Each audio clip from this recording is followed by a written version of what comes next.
This is Grant Gondrzik II. Let's tighten up. Detroit, it's time to tighten up. Welcome to Tighten Up, the podcast, presented by The Shield NIL. Brought to you by Hyperice and Last Shot Energy. A state of the Titans, the latest in Detroit Mercy athletics, and a chance to hear from Titans all over the world. Here's your host, Dan Hasty.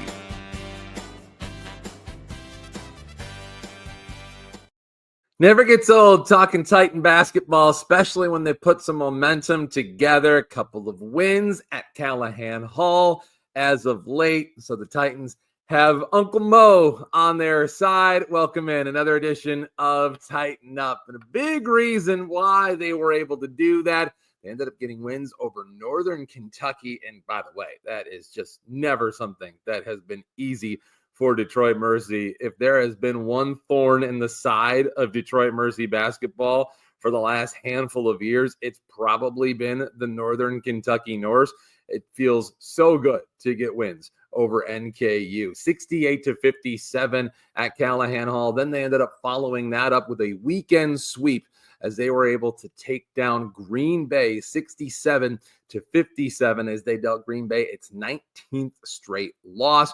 Part of the reason is they were kind of trying to figure out how to navigate winning that contest was legend Geeter, 15 points and 7 rebounds in that contest. So much fun watching him play 34 minutes and absolutely dominating at various points throughout that contest. And he is gracious enough to join us as part of this edition of Tighten Up, one of the 9 members from the state of Michigan on this edition of this Titans roster this year. Legend, welcome into Tighten Up. I appreciate you. How you doing? It's good to see you, and it's even better to have you as part of the nucleus of this team because we've seen it now start to form together, and there's such a young influence on this team, which makes people like you even more important. And you've really been kind of thrusted into this role as one of the leaders. And I think back to, when you were at Providence and you were at Eastern, you probably felt like you were one of the youngins and you were kind of looking up to some of the older guys on the team. It probably feels kind of nice now that you're somebody that the guys look up to rather than the other way around. Yeah, it is. Like you said, my first year at Providence, it's crazy because now the young guys call me Unc and Big Bro, and it's crazy. Like, time moves so fast with basketball and with college. Like, it's unbelievable. It feel like yesterday when I was just at Providence and I was with the older guys. And, that was back when COVID was, like, starting or getting over with, I believe. And that's when people had their COVID years. So I was playing with graduate students, and, it's just unbelievable, man. But it's amazing. It's amazing.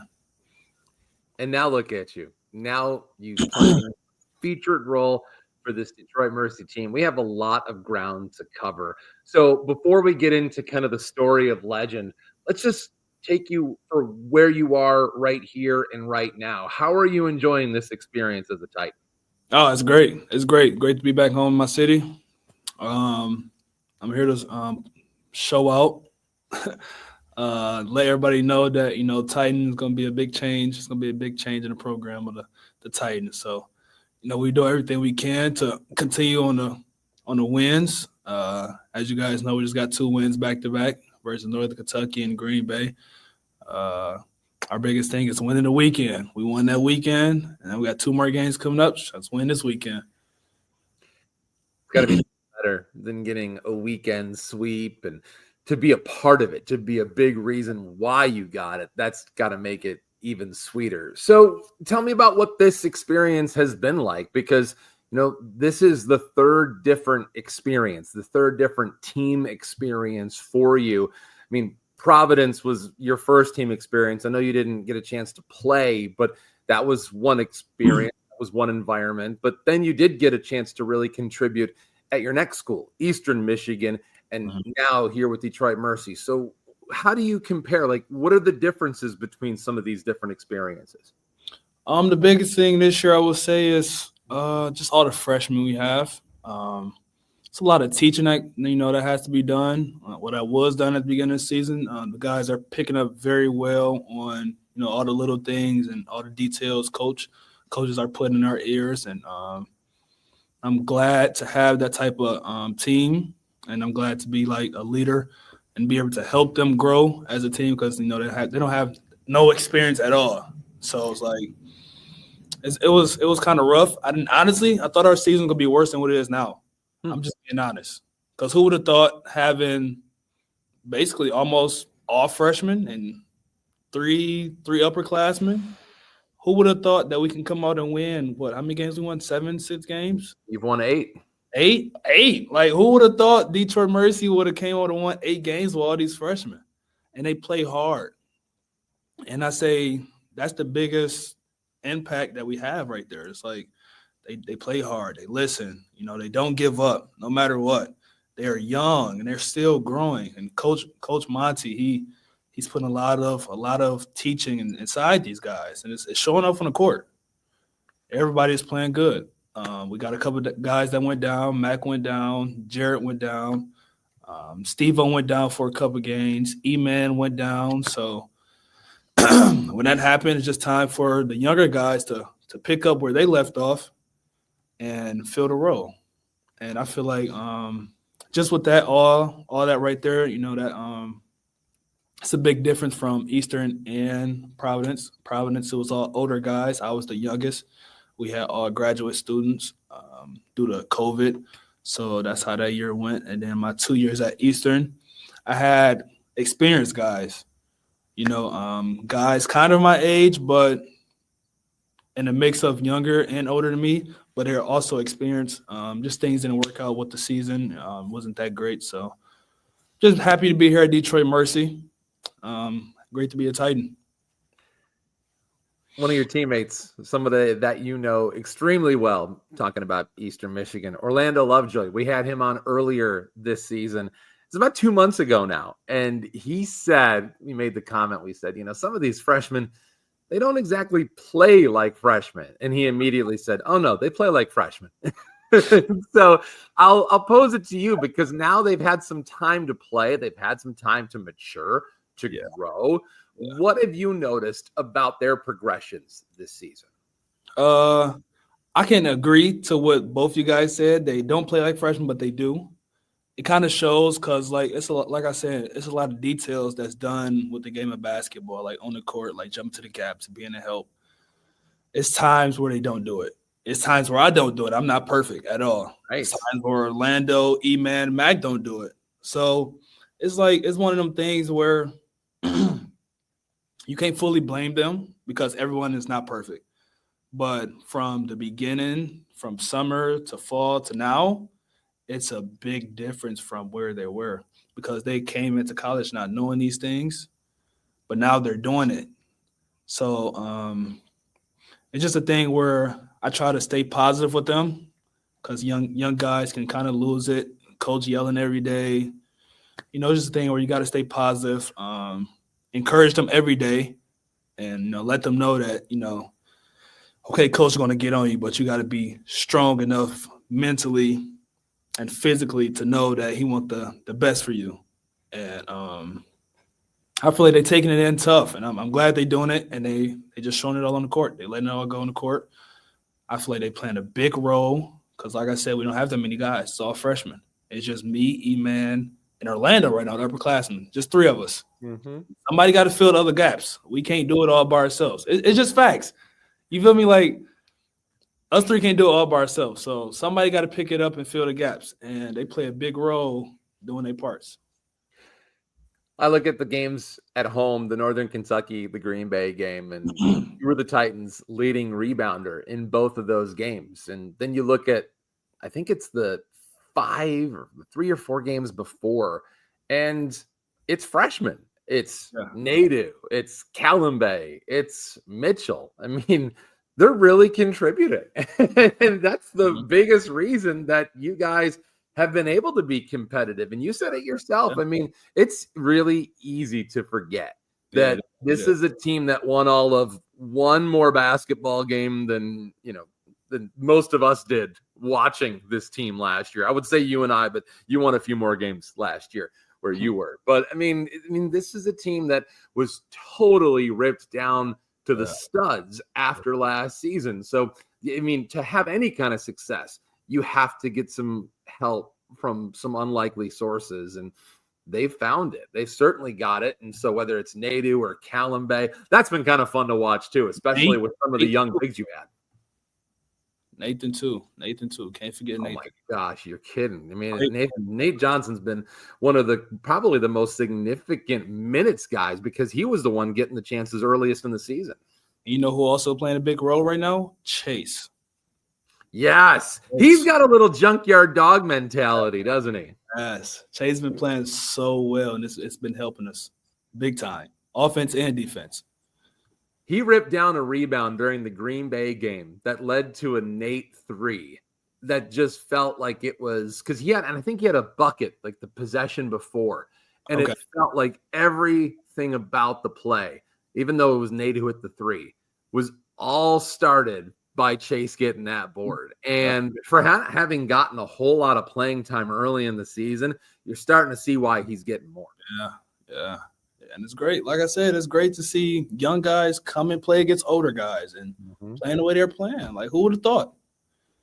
That's why I like people. Go ahead. Yeah, please. I mean, you were talking about Chase, and I mean, there's so many different guys, whether it's Chase or Miles. I mean, they have a lot to figure out. They have a lot on their plate, and a lot of times they're going up against, I think back to the Oakland game and some of the big dudes that they're putting up there. It's not easy assignments in this conference. No, it's not. It's not at all.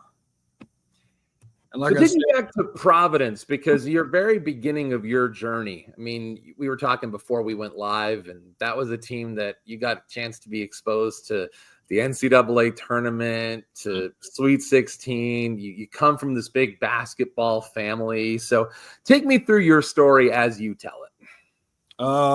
Starting off at Providence, I really didn't know what I was getting myself into. Coming from high school, I was really hoping just to go there and try to perform my best. But coming to find out, I was dealing with back issues, so that kind of shut me down. Shut me down for a couple months. I don't know exactly how many months, but shut me down for a couple months. And then I came back. Got healthy again. And boom, it snapped again, shut me down again. And then after that, I was just out for the season. I decided to just redshirt and focus on my body and doing a lot of training and lifting, trying to stay healthy, a lot of rehab. But overall, it was a great experience. Just watching the guys work every day, watching how hard they work every day, watching the extra work they put in every day to become the players that they are now. And it all paid off. We made it to the Sweet 16. And Coach Cooley is a great coach. And also the assistants he had. And we made it that far. But one thing with Providence, it really brought me down when I found out I couldn't play the whole season due to me not being able to work out when I wanted to, not being able to lift when I wanted to because of what the injury was. I don't know if you guys know, but the lower back it plays a big part with your body. So without that, it kind of shuts you down completely. And that just really messed me up because I couldn't do what I wanted to do all along, play basketball, work out, do what I love. What are you doing in that situation? Are you just hanging out in your dorm room playing 2K? Like, how do you keep yourself occupied? I was still there with the team every day. Even though I wasn't playing, I was still there by their side, on the side, doing my treatment with our trainers, and just trying to push through everything. And yeah, of course, I was in my dorm playing the game when my off time.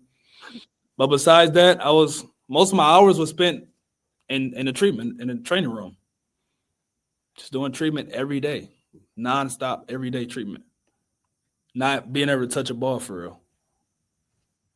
So if anything, that was the year you probably learned the most about how to take care of your body. Yeah. What'd you take from that? I mean, what are you doing now? I get treatment almost every day if I can. Smart. I'm still dealing with back issues now, and more in other injuries. Twist the ankle, tendonitis in the knee. It's just so much stuff that just build up on top of another, and it's like all my life I've been told to stretch a lot. That keep me in the best shape and keep me away from getting injured. So I've been trying to do that a little bit. It's hard. I'm not the best at doing what I've been told, but I've been trying to work on it. I'll be honest with that. I've been trying to work on it, so I've been staying on top of a lot of things. So it's true when they say that you never really are 100% during the season. Yeah, nah, you're not. You're not at all. You never know what people are going through. Never know. And to that end, you talked to us before we hit record about mental stuff, mental issues at Providence. Was that spurred by your back issues, or was it more than that? No, yeah, that majority of it, 90% of it, 85% of it was my back. Because like I said, coming out of high school, all I was basketball. I was all about basketball.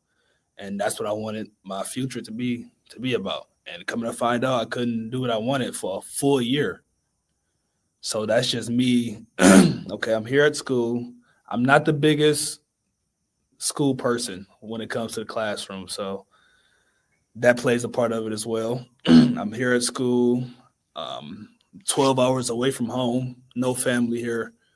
I can't do what I love, no basketball. So I'm just dealing with a bunch of stuff that I really don't want to do. So my whole thing was, okay, hopefully if I get my body right now and I'm still missing home, I can, go home, still be with my family, still be able to play basketball. That's why I ended up transferring to Eastern. And how much and how fast did you feel like that helped? I helped right away. As soon as I was able to see my family and knowing they was not even 45 minutes away from me and knowing they can come to every home game, that changed. So it changed my mental so fast. Like I got my support that I need. I got my family in my ears every day. They with me along the ride. And I'm playing basketball again. Like what more can I ask for? God set that up for me. And it worked out. It's a whole different world. I mean, it is a big world out there. So when you go away, I mean, you really are all on your own. But yeah, when you be around here, it's easy to find people who remember River Rouge and being number one in the state and watched you all state 3 different times. So I'd imagine that getting back here, at Eastern and now at Detroit Mercy, that you found what you've been searching for. So now Eastern to Detroit Mercy, what was it that you were looking for when you made that jump? Honestly, I wasn't having my best years at Eastern. I feel like I wasn't being myself when it came to being on the court, as far as my not my gameplay, but performance. As far as my performance, so I thought coming here to Detroit Mercy with a new program, with a few guys I knew, with Lamonte Stone, Orlando. I thought I'd come here and build my confidence, build my confidence on the court and it's really just have fun and ball out. That was my whole goal, my mentality. It still is now. And it's happening. I'm having fun every day with the guys. I'm still here home, family. Mm-hmm. Well, they're not completely here, but I'm still here with family. That's close, that supports me and friends. So now it plays out. I feel more confident than I ever been since high school. So just happy I made this move. I remember the moment we found out that you and Orlando were coming. And I remembered watching you for Eastern Michigan. And I remember thinking, and I thought about this with Orlando too. I remember thinking, like, these guys should have been Titans. And so I'm curious as to how it all happened, because not often do guys come over as package deals, but Orlando and you seem to have a good thing going. So take me through how it went down. Do I remember?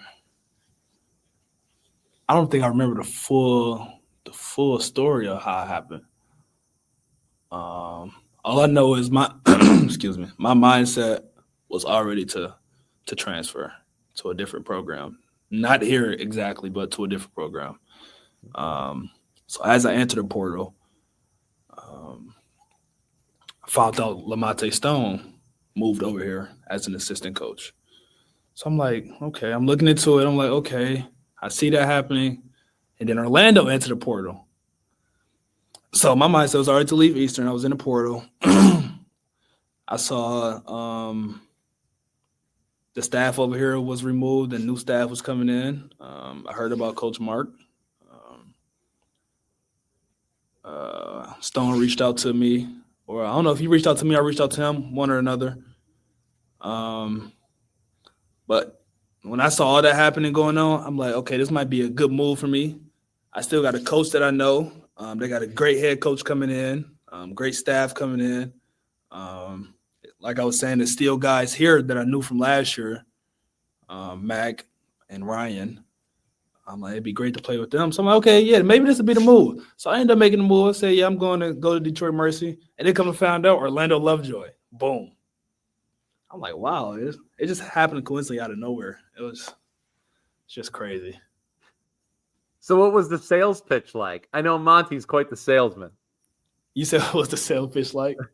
I remember I talked to Coach Monty on the phone, and he was like, yeah, I heard you was coming over, and you come with a package deal. He's like, you and Orlando Lovejoy. I'm like, yeah, that's my guy. We're gonna come over together. You know, that's how that happened right there. And it has to be a compliment. It has to feel like kind of special to feel like you and Orlando, because you guys were one of the early people to commit, to feel like, okay, we're going to say yes. And in some ways, just based on the simple roster construction, you had to feel like we're going to say yes. And we're a focal point here. It's pretty clear that we're going to be a focus of this. Yeah, and that's what it is. Me and Orlando was coming over here to change the program around, to help out Mac and E-Man and Ryan. Hopefully to be a big impact on Detroit Mercy in this future, which we're doing. And it could be better, but I'm not complaining. I'm not complaining at all. But our goal was to come here, continue to play with each other, and change the program around and have fun. Well, and you certainly have some more help on the way. Who knows? You have some more coming next year. Maybe you'll even have some more coming this year. Who knows? But, you know, we talked about Mac Mansell a little bit. Few people know that you actually knew Mac growing up. So Tell us how you knew Mac. Same way I know everybody. AAU basketball. You can't beat it. Everybody knows everybody. Tell me where you guys played. Where do me and Mac play? We played in this league.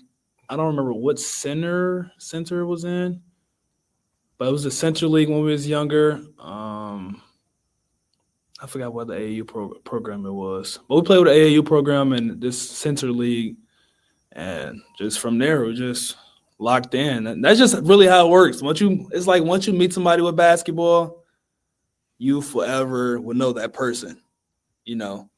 And, you know, Mac is a great guy. Love him to death. Hopefully he's back with us this year. You know, I'm praying for that. But, yeah, that's how that went. I know you know Lamonte Stone pretty well. I would imagine that you've also seen a little bit of Lance Stone. How much do we know about Lance? How much I know about Lance? Mm-hmm. I knew Lance since he was a little kid, since the high school, since his middle school days. You know, he was around a little bit when Stone was at River Rouge. I saw he committed here. He signed, actually. Mm-hmm. So, hopefully he'll play a big part next year. I know he will because he's playing great this year at Renaissance. So I just hope he continues to grow with his skills on the court and, you know, develop, you know, new things, which I already know he knows because he has a great father. Lamonte Stone. Stone knows a lot about the game. You know, that's where I learned most of my stuff from. Most of my IQ and the things I know on the court comes from Stone. So Lance is going to be great coming in here at Detroit Mercy. Did I see that you're a communications major? Yes, sir. What do you want to do? I don't know yet. I don't know. I didn't. It's just one of them things where just one of them majors where it helps me with school, because like I told you, I'm not the biggest school supporter when it comes to in class. But what's interesting is that, you know, it's not as easy at no, Detroit. it's not. These classes are hard there. I mean, you really have to do well. Yeah, they are, and I'm getting through it every day. You know, I get the help I need. I'm just gonna continue to fight every day. I'm getting through it. I'm looking at your numbers throughout the course of the season, and you know, Monty is somebody that will be your biggest supporter, and I know because I've seen the way he talks about somebody like yourself, but I also know that he's going to push hard to try and get every ounce of the toothpaste out of the tube. That is Legend Geeter. So what is he trying to get out of you? Well, how has he challenged you this year? The first day I came here, when I met Monty in his office, his thing was with me, I'm going to be the leader of the team, and he's going to need for me to dominate. My role is going to be different here. He needs me to score and dominate, become a better player. And that's what I've been trying to focus on. The last few games, I haven't had the best scoring games, but to me, honestly, it's not all about scoring. It's about the presence, and, you know, defense plays a big part of it. Even when I don't score a lot, I still try to, instead of focusing on scoring, I try to bring something else to the team. My talking, my leadership, my rebounding, assist, just anything outside of scoring to keep my head off of it. But Monty stays on me every day, and Coach Stone, about being aggressive. They need me to be more aggressive, and that's just a focus I've been trying to keep in my mind every day. Well, defensively, I mean, you guys have given up 57 points in a couple of games, consecutive games. I mean, that's hard to do. I mean, in any level of real high-level basketball. And the way you guys have been winning games, I mean, it's like, I personally believe that defense is so effort-based and effort-driven. So to see you guys winning games on the strength of defense, I mean, look, man, you don't have to be a rocket scientist to know that that plays in the city of Detroit.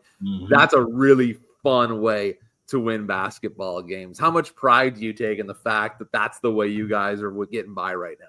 Oh, a lot of pride, because Monty is on us every day about our defense, being in the gaps, our help defense, guarding the ball, boxing out, rebounding. You know, that's something he's on us about every single day.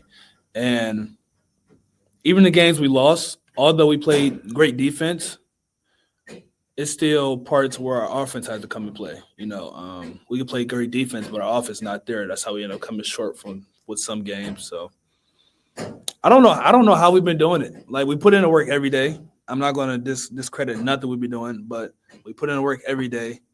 Our freshmen is really picking up. Like I was saying at the beginning, they picking up big time and fast. So that's helping. And then also the upperclassmen helping them, encouraging them every day. Let's do this. Let's play more physical. Let's play harder. Let's guard the ball. Let's box out and rebound. And we just all coming together as a team, and we getting a job done. I know that you obviously have a lot of familiarity with the city of Detroit, obviously with River Rouge, and then, of course, whether it was at Eastern Michigan, now Detroit. Do you get a chance to spend a lot of time in the city? Not really. I'm not really. Yeah, that's just not the person. And that's just on me, because I'm a homebody. So if it's not in the gym or with my team or family, I'm at home. I don't really go out a lot unless I'm going to the movies or out to eat or something. But besides that, I'm really home. And I saw a lot of the city. I saw a lot of it, but I don't do much, like, far as activities and, you know, all the other stuff. Where's the best place you guys went to eat this year? Oh, as a team or just me, period? As a team. In the city? Sure. I would say probably Fixins. You're not the first person to say that. That's I think it's Kevin Johnson's restaurant. I believe so. Yep, it's a new spot downtown. Yeah, it's great food there. I haven't been back yet, but I need to go back. So tell me about some of the other things, because one of the things that I know a lot of the guys have had some opportunities to do is impact and to do some things in and around the city of Detroit. What things, and obviously you've had a little bit more time, whether it be with Detroit Mercy or with Eastern Michigan, what kind of things have you been able to do around the Detroit or the Metro Detroit area community-wise? Oh, so I'm going to talk about this big thing that I recently just did. What was that, last month? I believe it was last month or a month or two ago. Yeah, last month. Me and my girl, we did a clothing drive called Baskets of Hope. And what we did was we ended up getting a lot of clothes, and we ended up giving back to the homeless. So that was something big that we did. And it was great. It was bigger than what we thought. We ended up getting, I think, like over 60 boxes of clothes. And we ended up taking them to shelters and, giving them out. That's the biggest thing I have done in the community so far. And that was just this year. And hopefully that's something that we can continue to do every year. That's really cool. And if you guys want to help out with the clothing drive, whether it be around the holidays or at any time of the year, and you want to use Detroit Mercy players like Legend in order to do that, you can go to theshieldnil.org. There are many players like Legend for Detroit Mercy that would be happy to help out. Legend, this has been so much fun. And before I let you go, I am curious because you just got a couple of wins. You guys are playing well. The defense looks really, really strong. We were talking to Lamonte recently on this show and asked him about, okay, so what now? What are the goals now? What do you guys want out of this the rest of the way? What do you hope for? What do you want to see before this season's over? I'm not going to hope for anything because I know it's going to happen. What we're going to do is our focus is right now is our next game Wednesday against Robert Morris. We're going to have a great game there. Then we're going to play Saturday, have a great game there. And then we're going to go to the tournament after the rest of the games. And we're going to have a great tournament and win the tournament. That's what I know is going to happen. And I have 100% faith in our team. Well, from your lips to God's ears, Legend Geeter, the man, the myth, the legend himself. I cannot thank you enough. This has been so much fun to get a chance to do this with you. A lot of people have been waiting to get you on this podcast, and I know a lot of people are going to be really happy the chance that we had to get a catch up and a chance to talk. So, Legend, we'll do it again soon. Congratulations on a strong year. Can't wait to see what you do with the rest of it. Thank you very much. I appreciate you, my guy. Have a nice one. That is Legend Geeter here on this edition of Tighten Up the Podcast. And as always, you can get more information on ways you can help Legend or help out your community with some of the Detroit Mercy players like Legend. If you go to theshieldnil.org, you can find them on social media, The Shield NIL on X and on Instagram. You can find me as well at that Dan Hasty on X and at Dan Hasty on Instagram. Don't forget to rate the show. You can also leave a comment as well. Helps out. It's the old algorithm thing. You guys know how it works by now. We'll be back with another episode in the coming days. That's it for this edition of Tighten Up the Podcast. And I will talk to you Titans of Industry next time. Thank you for listening to another episode of Tighten Up the Podcast. Join our community at The Shield on theshieldnil.org and follow us on X and Instagram at The Shield NIL.